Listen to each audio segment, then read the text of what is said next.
My name's Steve Perkins, and I work at Capital One here in Richmond. Probably at some point in college, I started really thinking about the fact that we spend so much time at work.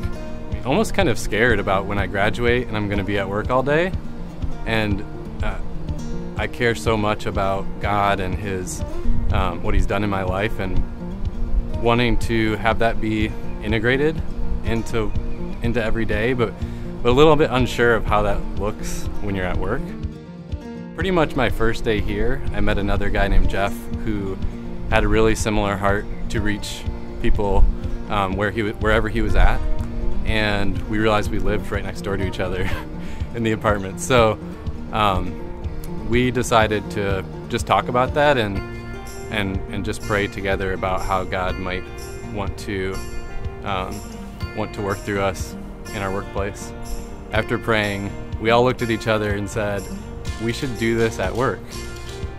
And so right after that, beginning the next week, we started meeting together. Same way we did at his apartment, we just did it at work during lunch. And we decided to just read a chapter of the Bible. We thought, why don't we just invite our coworkers? In fact, we used our amazing graphic artist skills to make this little flyer, and we started hanging it up around campus. And it worked. It's kind of a cheesy little flyer, but a lot of people started coming. And we just kind of talked for a little while and then open up our Bibles. Some people had them just on their phone app. Some people would pull it up on their laptop. Some people actually brought their physical Bible, and we just kind of start reading and then talking about it. BLT lasted for about 3 years, and it's really encouraging to even think about the fact that it lasted that long. Over 3 years, about 100 people came through at one time or another. And so a lot of friendships were formed, both Christians and people of other faiths, other backgrounds.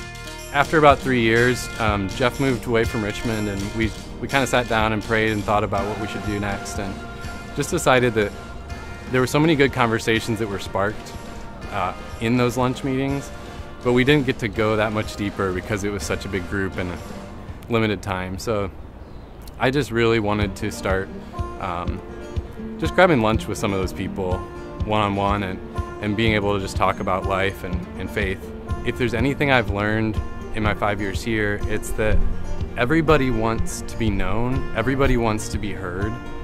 I don't care who you are, everybody wants someone to just listen and care about them. And in the workplace, so often I've just noticed that we're in such a business mode, we don't take the time to care about each other. And so if I just stop and take the time to ask someone a question about themselves, it can be the simplest thing, like, what did you do this weekend? Those are the little moments and steps that end up opening these great conversations about faith and life, and I think anyone can take that step. It's so much easier than we think, and I think we scare ourselves when we make too big of a deal of it. I know God's already here, He's already working here, and I want to be a part of that.